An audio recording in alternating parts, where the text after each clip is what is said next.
હવે એના આગળની પંક્તિ ઉપર ધ્યાન આપશો તો ખાલી બે જ શબ્દો જુઓ, ગૌતમ અને કણાદાર. એટલે આપણે જે બે ઋષિઓની ચર્ચા એ વખતે કરી આવ્યા, કર્ણભક્ષ અને અક્ષપાદ કે અક્ષચરણ, એ બેની જ વાત છે. કે ષડ દર્શનમાંથી તમે આ બે તો લીધા, અને એ બંનેના મતમાં પણ ઘણું બધું એવું છે કે જે શ્રુતિઓને સંમત છે.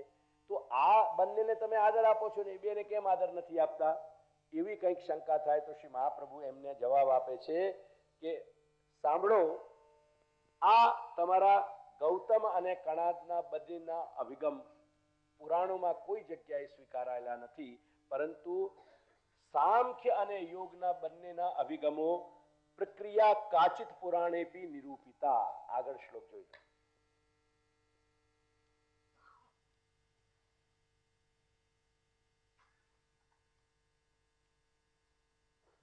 ખ્યાલ આવી ગયો?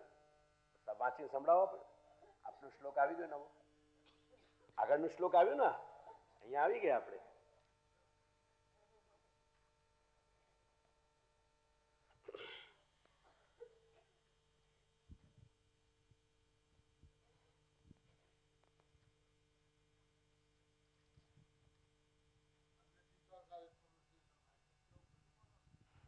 ना इनके जितना नायक, इनके जितना नायक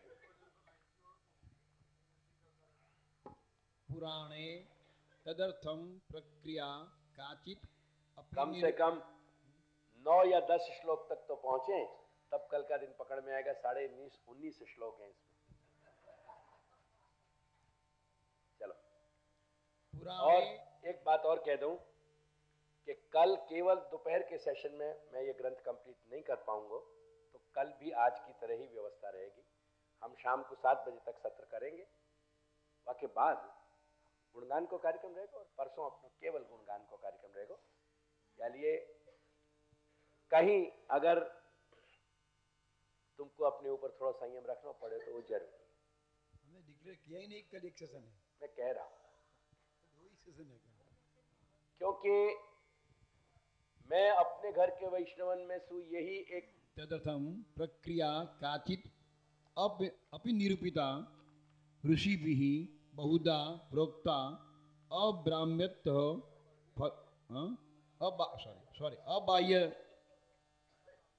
अबाह्यता एकम फलम अबाह्यता.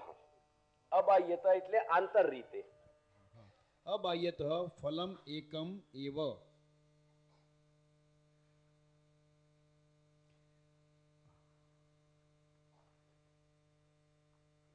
तदर्थम, अब आप गुजराती का अन्वय अर्थ वो पढ़ दीजिए खाली. हाँ, तदर्थम એટલે તે સાંખ્ય શાસ્ત્રની રીતે કહેલા મોક્ષને સારું ઋષિઓએ બહુધા એટલે ઘણા પ્રકારે કહીને, પ્રોક્તા એટલે કહેલી એવી, કાચિત એટલે કોઈ એક, પ્રક્રિયા એટલે સાંખ્ય શાસ્ત્રની પદ્ધતિ, પુરાણે એટલે પુરાણમાં, અપી એટલે પણ, નિરૂપિતા એટલે નિરૂપણ કરેલી છે તે બધી પ્રક્રિયામાં, અબાહ્યત એટલે અબહિર્પણાથી એટલે શેશ્વર સાંખ્યથી, એક એટલે એક સરખું જ, ફલમ એટલે ફલ થાય છે. તે સાંખ્ય શાસ્ત્રની રીતે કહેલા મોક્ષને સારું ઋષિઓએ ઘણા પ્રકારે કહેલી એવી કોઈ એક સાંખ્ય શાસ્ત્રની પદ્ધતિ પુરાણમાં પણ નિરૂપણ કરેલી છે. તે બધી પ્રક્રિયામાં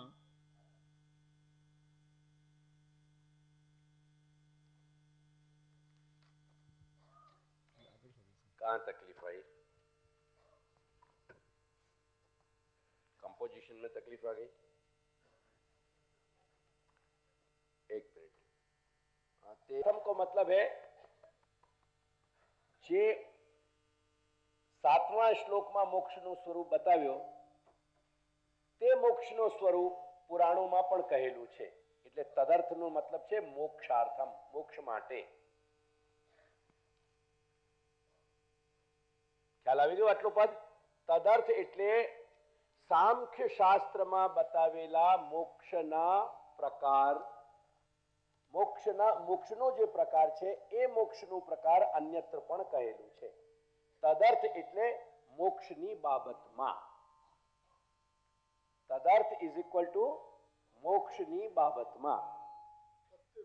કાચિત પ્રક્રિયા ऊपर को कहे काचित प्रक्रिया, કોઈક એક પ્રક્રિયા એટલે કે વ્યવસ્થા પુરાણે અપી નિરૂપિતા, પુરાણોમાં પણ, અહીંયા એક જ વચન છે પુરાણે, પણ પુરાણોમાં એવું કહેવું જોઈએ ને, ખાસ કરીને શ્રીમદ ભાગવત પુરાણમાં પુરાણોમાં પણ ક્યાંક વ્યવસ્થા આપવામાં આવી છે.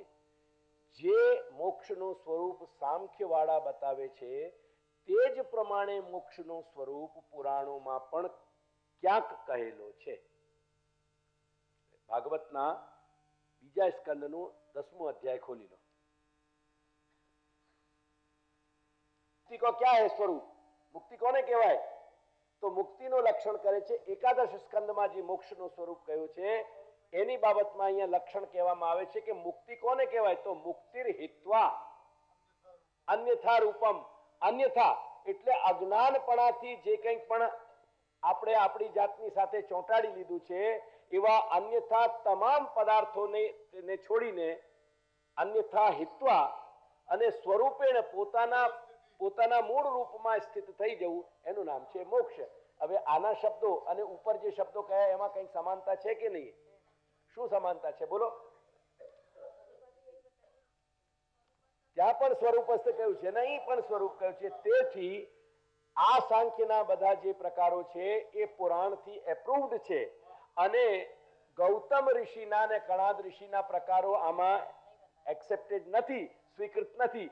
તેથી અમે ગૌતમ અને કણાદની ચર્ચા અહીંયા કરવા નથી માંગતા.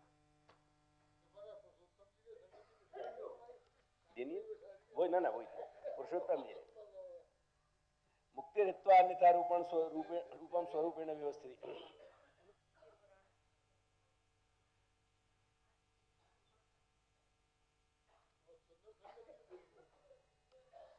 હવે આ તદર્થમ પ્રક્રિયા કાચિત પુરાણે અપી નિરૂપિતા, આટલું વાક્ય તો સમજમાં આવી ગયું ને? તદર્થ એટલે મોક્ષ માટે જે મોક્ષનું સ્વરૂપ સાંખ્યાચાર્યોએ બતાવ્યું છે તે જ વસ્તુ, તે જ પદાર્થ એ રીતે જ પુરાણમાં એટલે શ્રીમદ ભાગવત પુરાણમાં પણ મોક્ષનું સ્વરૂપ કહેલું છે. એટલે મોક્ષના સ્વરૂપમાં આપણને સાંખ્યશાસ્ત્ર સાથે કોઈ વિરોધ નથી. એનો મતલબ એ થયો ઋષિભિર બહુધા પ્રોક્તા ફલમ એકમ અબાહ્યતઃ. હવે એને સમજી લો.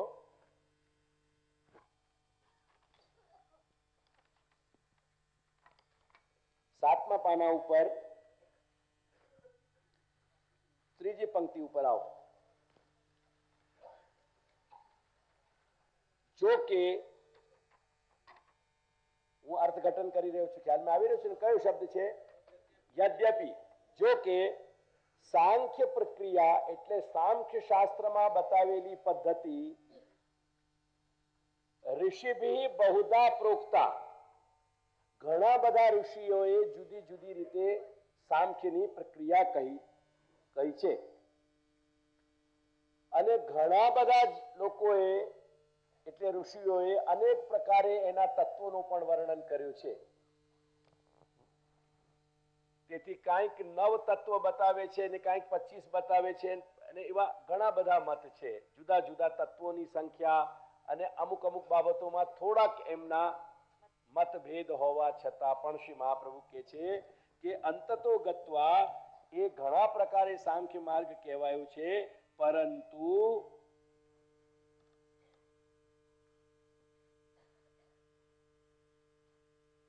હવે અબાહ્યતનું અર્થ પણ વાંચો અહીંયા ચોથી પંક્તિમાં.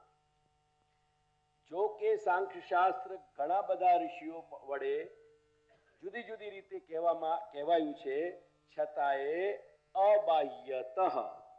અબાહ્યત એટલે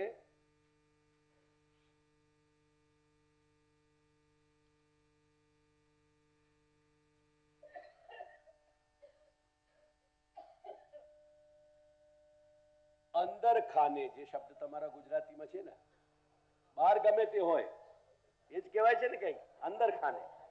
બહાર કશું બી હોય લેકિન આંતરદૃષ્ટિ શું? बाहर अलग अलग वाक्य विवेचन भय होए पर अंदर यानी वाक्य आंतर सत्य के रूप में वो एक ही पदार्थ कहना चाह रहे हैं, एक ही बात कहना चाह रहे हैं. यानी उनके एक्सप्रेशंस में देयर कुड बी डिफरेंसेस, लेकिन जा बात को एक्चुअली वो as a gist, as a core of the subject कहना चाह रहे हैं, वो कोर ऑफ द सब्जेक्ट जो है वो एक ही है।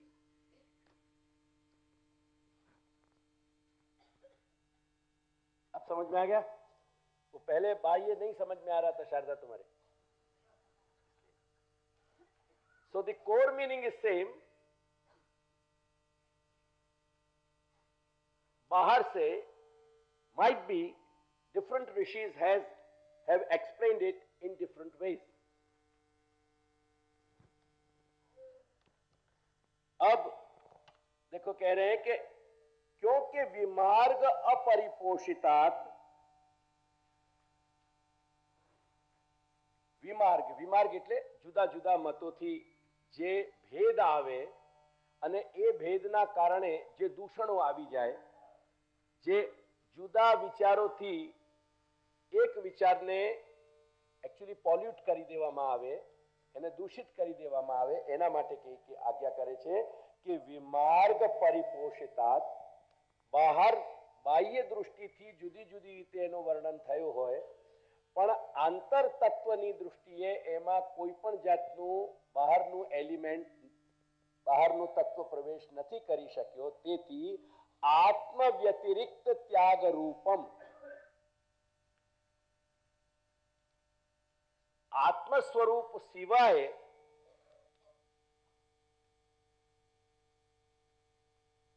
आत्म व्यतिरिक्त त्याग रूपम यद अबाह्यम अंतरंगम साधनम तत् सर्वत्र एकम। जुदा जुदा मतने एक रीते समझावा माटे के छे के खरेखर आत्म स्वरूपनी प्राप्ति करवी, शब्दों एमां नथी जतो समयना कारणे, आत्म स्वरूपनी प्राप्ति करवी एटले પોતાના આત્મ સ્વરૂપ તરીકે સ્થિત રહેવું, આ બાબતમાં કોઈ પણ સાંખ્યના જુદા જુદા મતવાળાઓમાં ભેદ નથી। તેથી અબાહ્યત એટલે કે આંતરદૃષ્ટિએ જે મોક્ષનો સ્વરૂપ છે એમાં ભેદ નથી, બહારની જે પ્રક્રિયા છે, મેથોડોલોજી છે, એમાં મતભેદ છે। તેથી અંતતો ગત્વા એમાં કોઈ ફેર નથી પડતો। બહારની મેથોડોલોજીમાં કદાચ ફેર હોય તો પણ એનાથી કાંઈ પણ ફેર પડતો નથી। આ વાત શ્રી મહાપ્રભુ બતાવી રહ્યા છે કે જો કે ઋષિભી એટલે ઋષિઓ વડે બહુધા અનેક પ્રકારથી સાંખ્ય માર્ગ કહેવામાં આવ્યો છે, પરંતુ અબાહ્યત જ્યારે આંતરદૃષ્ટિથી આપણે જોઈશું તો આંતરદૃષ્ટિથી તત્વ એક જ છે, તેથી ફળ મૂળમાં એ બધા મતોથી ફળ એક જ છે, ભલે એના સાધનોમાં ભેદ હોય, એટલે એની બાહ્ય પ્રક્રિયામાં ભેદ હોય। એટલે આ પંક્તિ નીચેની સ્પષ્ટ કરી દો, ઋષિભી બહુધા પ્રોક્તા, ઘણા બધા ઋષિઓએ જુદી જુદી રીતે એ સાંખ્ય શાસ્ત્રની વ્યવસ્થા પ્રોક્તા એટલે કહેલી છે, છતાંય એમાં બહારના વિવેચનનો ભેદ હોવા છતાં અબાહ્યતા એટલે આંતરદૃષ્ટિએ ફળ એકે એક સાંખ્ય મતકાર એક જ બતાવે છે, અને એ છે જીવાત્માનું સ્વરૂપસ્થ થઈ જવું। there is no doubt about it। આ એટલા માટે કહેવું પડ્યું કે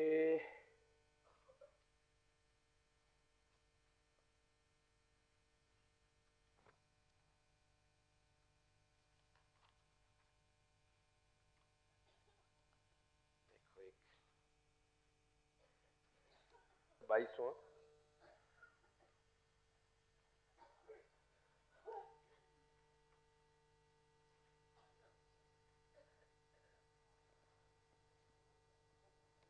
પૂછે છે ભગવાનને, જ્યારે ભગવાને અનેક મત એમને કહ્યા ના, એટલે અનેક મત સાંભળીને પોતે ઉદ્ધવજીને તકલીફ થઈ ગઈ।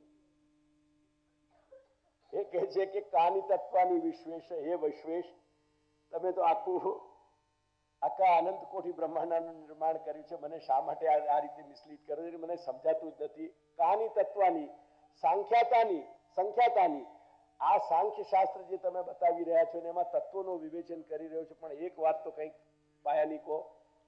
કારણ કે નવ એકાદશ કંઈક તમે કોઈકનું કહો છો કે નવ તત્વ છે ક્યારેક, અને ક્યારેક કહો છો કે એકાદશ છે, કોઈ ક્યારેક કહો છો પંચ, ક્યારેક કહો છો 3 જ છે. એટલે આમાં શું સમજવું, શું મારે અમે કેટલા તત્વ સાંખ્યના છે, સાંખ્ય શાસ્ત્રે કેટલા તત્વ નિર્ધાર કર્યા છે એ કંઈક તો કહો. કેચિત ષડવિંશતિ કેટલાક 26 બતાવે છે, અપરે પંચવિંશતિમ તો બીજા 25 જ બતાવે છે, સપ્ત એકે પછી બીજું એક બાજુના સાંખ્ય વાળા જે છે એ કેવલ 7 જ બતાવે છે. તો કોઈક 9, કોઈક 16, કોઈક 25, કોઈક 26, કોઈક 7. આ છે શું? આ બધા સાંખ્ય શાસ્ત્રોની વાત અહીંયા આવીને ઋષિભીર બહુધા પ્રોક્તા એ વાત સમજાવી રહ્યો છું આ મૂળ શ્લોકમાં. તો કે છે કે છે ચત્વારી, કઈક લોકો કહે છે કે 4 જ તત્વો છે, અને કઈક કહે છે કે 11 છે. હવે કરવું કેવી રીતે સેટલ કરવું? આ બહુભી કેટલા બધા મત આવી ગયા સામે. એના માટે જયારે પૂછે છે તો ભગવાન એમને એટલો સુંદર જવાબ આપે છે કે તમને આનંદ આવશે સાંભળવામાં. તો ભગવાન કહે છે, જો ભગવાન ઉવાચ એટલે 4થો શ્લોક જુઓ, એમાં શબ્દ છે યુક્તમ, પણ શ્રી મહાપ્રભુનો પાઠ છે યુક્તય. શ્રી મહાપ્રભુ એને યુક્તમ નથી વાંચતા, યુક્તય એટલે નીચે લખી રાખો યુક્તય. યુ અને ક અને ત ભેગું કરો ને પછી ય લખીને એમાં વિસર્ગ મૂકી દો. અને પોથીમાં ના લખવું હોય તો દૂર બીજે લખી લો તમે, એટલે તમને ધ્યાન ને પછી એને ટંકિત કરી લેજો કરવું હોય તો. हाँ एकाद पाठ मतलब पुरुषोत्तम जी जो संदर्भित करे ना वो युक्त यह करके करें, युक्त यह करके, याली हम मैं ऐसा अनुमान लगाऊं कि श्री महाप्रभु को युक्त यह पाठ हो. ये मेरा अपना अनुमान है. तो भगवान जवाब दे रहे हैं कि युक्त संति सर्वत्र भाषंते ब्राह्मणा यथा. पहला तो એવું ઘસીને જવાબ આપ્યો છે કે એમાં વધારે કન્ફ્યુઝ થઈ જાય માણસ. એક ઉદ્ધવ આમાં મારો શું વાંક છે? દરેક જગ્યાએ યુક્તિ તો છે. યુક્તિ તો એવું છે કે જેના અંદર જેની ડાબલી જેટલી મોટી એનો જ એ યુક્તિનો એટલો જ વધુ પ્રયોગ કરી દે. બુદ્ધિ છે ને એકચ્યુઅલી ડાબલી છે. પછી તમારે તે રમકડા આજકાલ નથી આવતા પેલા ક્રાફ્ટમાં, હેન્ડીક્રાફ્ટમાં, ડબ્બીમાં પછી એક ડબ્બી હોય, ડબ્બીમાં પછી એક ડબ્બી હોય, ડબ્બીમાં પછી એક અંદર ડબ્બી હોય. એટલે આ બધી યુક્તિઓની રમત આ ડબ્બીઓની રમત છે. જેને જેટલી બડી ડાબલી એમાં નાની ડાબલી સમાઈ જાય, અને પછી વાળું જેનો ડાબલો હોય એમાં તો કહેવાનું શું? તો ભગવાન કહે છે કે ઉદ્ધવ તું આ વાત ના કર. યુક્તયશ્ચ સંતિ સર્વત્ર, દરેક બ્રાહ્મણ પાસે જે બુદ્ધિમાન બુદ્ધિશીલ બ્રાહ્મણ છે, બુદ્ધિમાન એમની પાસે એમના એટલે ઋષિઓ દરેક પાસે પોતાની યુક્તિ છે. જે કહે છે કે 7 તત્વો છે એમાં 7 તત્વો સિદ્ધ કરવાની યુક્તિ છે. જે કહે છે 11 છે એની પાસે 11 સિદ્ધ કરવાની યુક્તિ છે. એટલે એનો કોઈ એન્ડ છે નહીં. યુક્તે સંતિ સર્વત્ર ભાષંતે બ્રાહ્મણા યથા. તેથી છતાં પછી આગળ આજ્ઞા આપે છે કે શું આખી વ્યવસ્થા છે. અને તેથી શ્રી મહાપ્રભુએ 28 તત્વ છેવટે સ્વીકાર કર્યા શ્રી ભાગવતના મતાનુસાર. જે શ્રી ભાગવતનો મત છે. એટલે કહેવાનું તાત્પર્ય અહીંયા એટલું છે શ્રી મહાપ્રભુનું કે અનેક ઋષિઓ અનેક પ્રકારની વાત કરે છે, અને એમના જે કંઈ બાહ્ય રીતે જે કંઈક એમને પોતાની યુક્તિથી એ જે કહેવા માંગે છે એ યોગ્ય છે. કારણ કે આંતર તત્વમાં કોઈને ભેદ નથી, અને મૂળ જે વાત છે એ આંતર તત્વની છે કે મોક્ષના સ્વરૂપમાં જો મતભેદ હોત તો એમાં મોટી મુશ્કેલી આવી ગઈ હોત. બાકી મોક્ષના સ્વરૂપમાં કોઈને ભેદ છે નહીં. આટલી વાત. આ તો તમને ખ્યાલ આવે એટલે પેલો શ્લોકનો સંદર્ભ મને યાદ આવ્યો એટલે મેં તમને બતાવું. યુક્ત સંતિ સર્વત્ર ભાષંતે બ્રાહ્મણા યથા.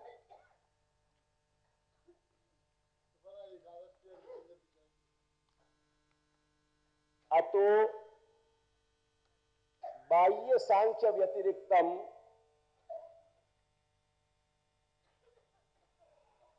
સર્વમેવ સાંખ્યમ શિષ્ટ આદરણીયમ ઇત્યર્થઃ.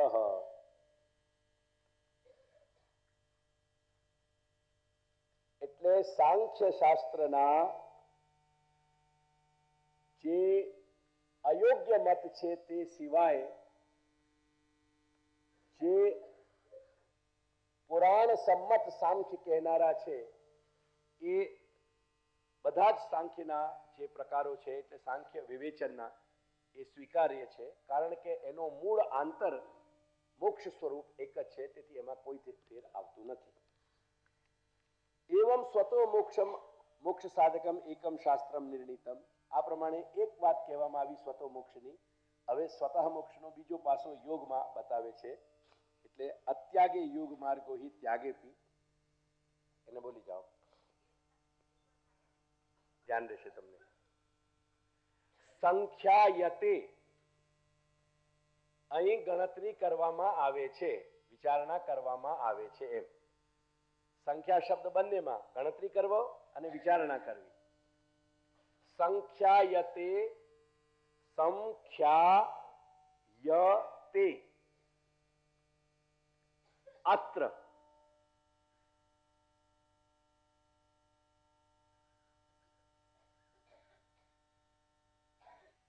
is equal to iti सांख्यम.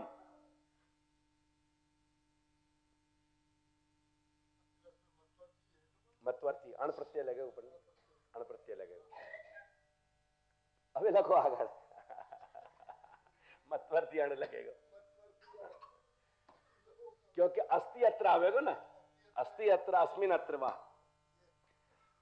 अब लिखो संख्या, संख्या इज इक्वल टू सम्यक ज्ञानम.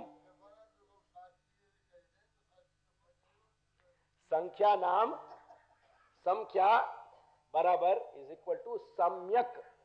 सम्यक क લખીને એને ખોડો કરી દો. सम्यक એટલે ઉત્તમ કોટીનો. सम्यक જ્ઞાનમ, ઉત્તમ કોટીનો શ્રેષ્ઠ કોટીનો જે જ્ઞાન હોય એને સંખ્યા કહેવાય. એટલે આ કોષ બોલી રહ્યો છું તમારી સામે. સંખ્યા એટલે સમ્યક જ્ઞાન, અને સમ્યક જ્ઞાન અત્ર અસ્તિ, આ અહીંયા છે, તેથી એને સાંખ્ય શાસ્ત્ર કહેવાય છે. वो मतुपार्थी में अण प्रत्यय भयो, में वो अण प्रत्यय होके फिर सांख्य शब्द सिद्ध भयो. और या को ख्या जो है वह ख्या धातु को अर्थ है प्रकथने, ख्या प्रकथने. ख य में मेळवीने दीर्घ लगाडो, ख्या એ ધાતુ છે, ઇઝ ઇક્વલ ટુ પ્રકથને લખો, પ્રકથને. નિત્ય અને અનિત્યનો વિવેક કરીને ઉત્તમ રીતે જે કહેવામાં આવે એનું નામ ખ્યા, પ્રકથન. એનાથી સંખ્યા શબ્દ બન્યો, સાંખ્ય શબ્દ બન્યો.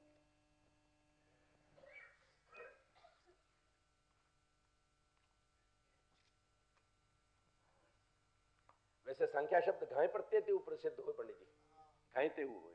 यानी ध्यान रखियो कि सांख्य शास्त्र यानी अपन ज्ञान की विभाग को देख रहे हैं, ये मत भूल जाइए.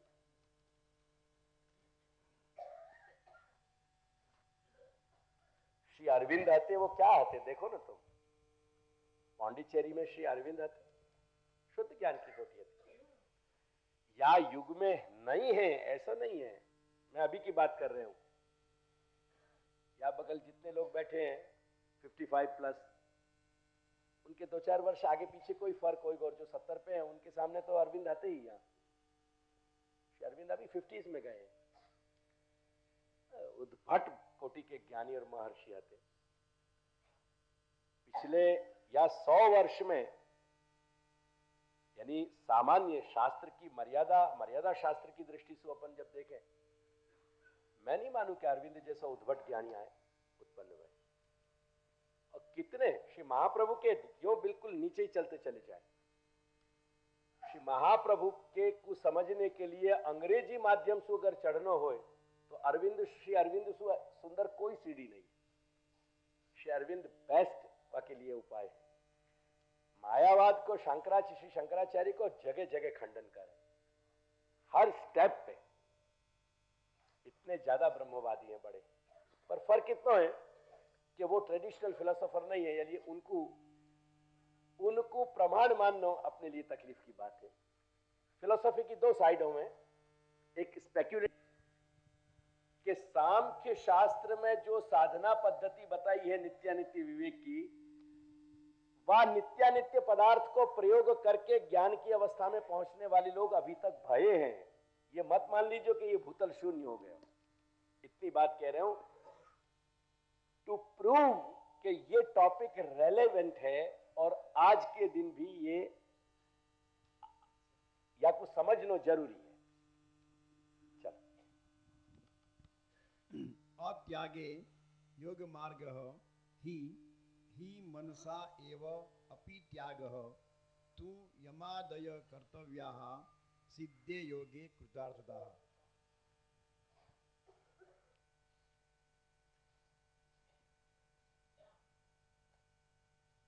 गुजराती અત્યાગે ત્યાગ નહીં કરવામાં ही નિશ્ચય કરીને યોગ માર્ગ એટલે યોગ માર્ગે કહેલો છે। ही એટલે જે હેતુ માટે, ત્યાગ એટલે ત્યાગ, અપી એટલે પણ, હું કંઈ કરતો નથી એમ, મનસા એટલે મન વડે, એવ એટલે જ કરવો, તું એટલે અને, યમાદય એટલે યમ ઇન્ટુ બ્રેકેટ યમ નિયમ આસન પ્રાણાયામ પ્રત્યાહાર ધ્યાન ધારણા અને સમાધિ વગેરે એનો અષ્ટાંગ પ્રકાર અહીંયાથી લખી લેજો તમારે। કર્તવ્ય એટલે અવશ્ય કરવા, જેથી કરીને યોગે એટલે મનની સઘળી વૃત્તિના નિરુદ્ધ રૂપી, યોગ એટલે યોગ, સિદ્ધે એટલે સિદ્ધ થઈ, કૃતાર્થતા એટલે કે જીવને કૃતાર્થપણું સિદ્ધ થાય છે। ત્યાગ નહીં કરવામાં નિશ્ચય કરીને યોગ માર્ગ કહેલો છે ને ત્યાગ વિના મોક્ષ કેમ થાય, અને ત્યાગ પણ હું કાંઈ કરતો નથી એમ મન વડે જ કરવો, અને યમ નિયમ આસન પ્રાણાયામ પ્રત્યાહાર ધ્યાન ધારણા અને સમાધિ વગેરે સાધનો અવશ્ય કરવા, જેથી કરીને મનની સઘળી વૃત્તિઓના નિરોધરૂપી યોગ સિદ્ધ થઈ જીવને કૃતાર્થપણું સિદ્ધ થાય છે। ये एक्सरसाइज में तुम्हारे होमवर्क में काम में आवेगा। अब मैं आपको सीधा बता दूं और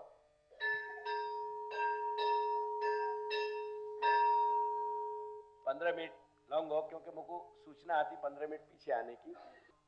त्याग जो बतायो वो सांख्य शास्त्र में बतायो। अपने पास 15 मिनट है या मैं 10 मिनट अभी मेरी बाकी है।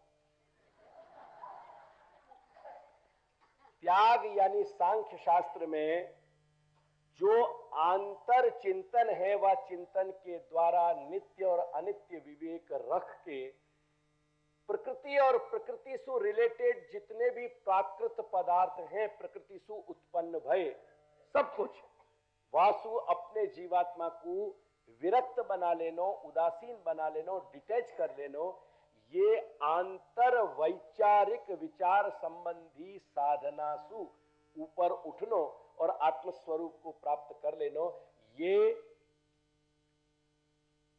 संपूर्ण आंतर विचार के माध्यम से बाहर सब कुछ त्याग कर लेनो, ये सांख्य की प्रक्रिया है। अंतिम वाको सेंटेंस फिर, आंतर विचार के माध्यम से, केवल आंतर विचार के माध्यम से बाहर को प्रकृति और प्राकृत सब कुछ त्याग कर देनो, बाहर को प्रकृति और प्राकृत त्याग कर देनो। योग में इतनी ही बात है कि आंतर सारी प्रक्रिया है, बाहर त्याग कुछ भी नहीं। क्या लगे ना? और यही कारण से एक दूसरा मिसकॉन्सेप्ट है जगत में, बाहर के पढ़ी लिखी दुनिया में, and that misconception is exactly the miss. विचार प्रक्रिया नित्य अनित्य विवेक सु बाहर प्रकृति और प्राकृत सब कुछ को त्याग करते चले जानो, ये बाहर के त्याग करने की जो प्रोसेस है वो सांख्य की है। और आंतर आसन इत्यादि से लेके डेवलप करके समाधि तक पहुंच जानो और बाहर कोई त्याग को विचार ज्यादा नहीं रख दो, वो आंतर ही त्याग इतना स्ट्रांग है कि बाहर को सब कुछ छूट ही रहे है। ये आंतर त्याग योग की प्रोसेस है और बाहर को त्याग सांख्य को प्रोसेस है। अब मेरी बात समझ में आ गई हो तो मैं आगे बढ़ूं। निश्चित ही जो त्याग है वो अत्याग है। अत्याग है को मतलब क्या है या को मतलब क्या भयो, तो वह को स्पष्ट कर रहे हैं कि वो त्याग भी जो है वो मनसु ही है, केवल अंदर त्याग है, बाह्य कहीं त्याग नहीं आ रहे हो। यानी अगेन सोचियो एक आंतर बाह्य दोनों जगह दृष्टि तो एक ही चल रही है। वहां सांख्य में भी आंतर विचार है और यहां भी आंतर विचार है, ऐसा नहीं कि यहां नहीं है, परंतु वहां आंतर त्याग, आंतर विचार सहित बाह्य त्याग है और यहां आंतर त्याग त्याग में बाह्य त्याग नहीं। अरे आंतर विचार है पर बाह्य त्याग नहीं है, बस इतना फर्क है। वहां आंतर त्याग सहित बाह्य त्याग है सांख्य में, और यहां दोनों एक तंत्र है एक्चुअली, क्योंकि समान तंत्र है। समान तंत्र होने के कारण इनमें बहुत सारी समानता है। देयरफॉर जो बालक हैं वो इनको दो रूप में मान रहे हैं, पर पंडित जो हैं वो इनको एक ही मान रहे हैं। वही बात श्री महाप्रभु यहाँ कह रहे हैं कि ये त्याग में मात्र फर्क है, इतना ही है कि एक जगह बाह्य एक जगह अंतर है, बाकी प्रक्रिया सेम।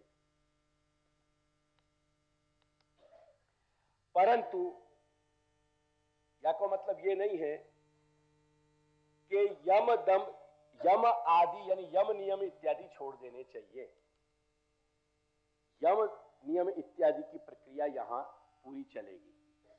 जो वहां देखो 8 तत्व गिनाए उन्होंने, देखो पढ़ो उनको क्रमशः। वह को नाम है युंजान योगी, और जो साधना के परफेक्शन पे पहुंच गए वह को नाम है युक्त योगी। यही को दो रूप में और कहो गयो है, असंप्रज्ञात और संप्रज्ञात। बताऊंगा आगे यही चीज को। युंजान और युक्त, जो प्रोसेस में है वो युंजान है और जो पहुंच गए वो युक्त है। युक्त को मतलब है जहां धारणा, ध्यान यानी ध्येय, ध्याता और समाधि, इन तीनों की जो डिस्टिंक्शन है वो डिसॉल्व हो जाए, वो समाप्त हो जाए। ध्यान, ध्याता जो ध्यान कर रहे हो योगी, और ध्येय जो समाधि को पूर्ण स्वरूप है। ध्येय, ध्यान और ध्याता, तो इन तीनों की जो डिस्टिंक्शन है, जहां ध्याता, ध्यान और ध्येय, जहां भगवान को, परमात्मा को ध्यान किए जा रहे हो, वो तीनों की डिस्टिंक्शन जहां खत्म हो जाए वो युक्त अवस्था है। युक्त उस ये समाधि में ही घटित होगी, ये अवस्था समाधि में घटित होगी। ध्यान, ध्याता और ध्येय की जो डिस्टिंक्शन डिसॉल्व होगी ये समाधि में ही होगी। असंप्रज्ञात में, यही को दूसरा नाम है असंप्रज्ञात। जहां ध्येय को और ध्याता को और ध्यान को कहीं अनुसंधान है वो संप्रज्ञात है, और जहां ध्याता, ध्यान और ध्येय इन तीनों की डिस्टिंक्शन डिसॉल्व हो गई वो असंप्रज्ञात है, वो युंजान है और वो युक्त है। I hope I am clear, ठीक है। अब ये यहां कह रहे हैं कि या लिए कभी भी जो साधक है वाकु यम नियम इत्यादि कभी नहीं छोड़ने चाहिए। वाकु हमेशा यम नियम इत्यादि जो प्रोसेस है, 8 के 8 प्रकार हैं, इनको हमेशा निरंतर इनको आचरण करना चाहिए। सिद्धे युक्त प्रवणम सेवा।